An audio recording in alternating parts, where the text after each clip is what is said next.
বাবা তুমি কেমন আছো? তোমার ছাড়া আমরা ভালো নাই বাবা, খুব মিস করি তোমার। যখন তুমি ছিলে তখন বুঝি নাই যে বাবা কি জিনিস।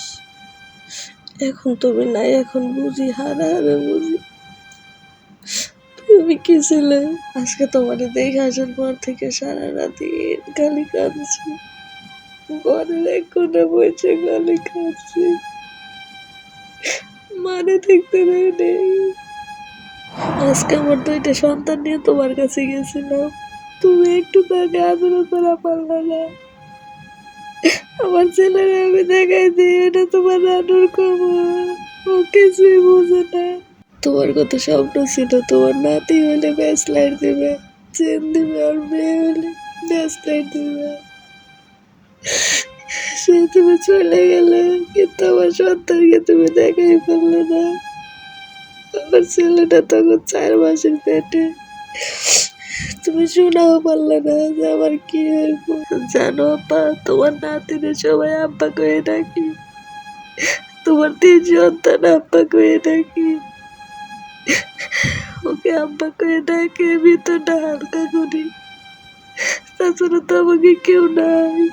বাস্তবতা অনেক কঠিন বাবা, বাবা ছাড়া বাইসে থাকা অনেক কষ্ট। পৃথিবীতে যার বাবা নাই মা নাই সেই বুঝে বাবা মা আসলে কি জিনিস। বাবা তোমার আমার অনেক কিছু বলতে ইচ্ছা করে। বাবা তুমি জানো, তোমার এই সংসারে চিন্তা করতে করতে কত রাত যে আমার ঘুম হয় না। কিভাবে এই সংসারটাকে কেমনি রক্ষা করব, কি করব, এত টেনশনে আমার ঘুম হয় না। মাঝে মাঝে আমার তো মনে হয় পাগল হয়ে যাও।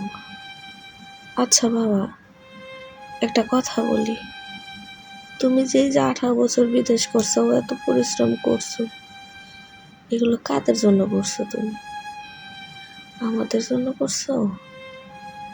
বাবা তুমি যে সংসারের জন্য এত খাটছো, এত পরিশ্রম করছো, সেই সংসারটা তোমার ছিল না বাবা। তুমি যেটুকু করছো সেটুকু করছো অন্যের সংসারের লেগে। আজকে তোমার সন্তান, তোমার স্ত্রী কষ্ট, তোমার বাবার পুরানা পুরানা গাদা গাদা ঋণ হারছো, সারা সংসারের সবার দায়িত্ব নিছো। এখন তুমি বাবা মারা গেছো, তোমার সন্তানের দায়িত্ব কে নেয়? কেউ তো নেয় না।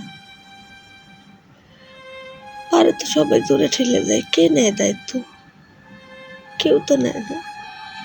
এই সংসারের সব ঋণ টিন সাইরে জমি জমাগুলো বাঁচাইছো।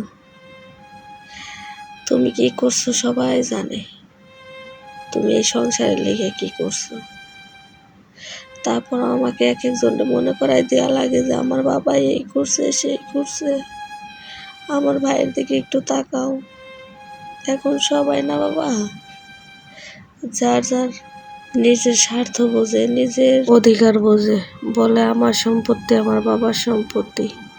কিন্তু এই সম্পত্তিগুলো বাঁচানোর জন্য যে বাবা তুমি সারা জীবন পরিশ্রম করে যে এতগুলো মানুষের দায়িত্ব নিছো, কারণ আমার দাদার পক্ষে তো সম্ভব ছিল না এতগুলো মানুষের দায়িত্ব নেওয়া, এই সংসারটারে ঠিক না। বাবা তুমি বুঝো নাই, তুমি বোকা ছিলে বাবা, তুমি বুঝো নাই পৃথিবীতে স্ত্রী সন্তান ছাড়া কেউ আপন হয় না। সে তো তোমার কথা কারো মনেই পড়ে না, শুধু তোমার সন্তান ছাড়া। তোমাকে বলার মতো কথা আমার সারাদিন বললেও শেষ হইব না। তোমাকে দেখে এসে কবরস্থানে কিছু দান করে আসলাম, আমার সামর্থ্যে যাচ্ছে।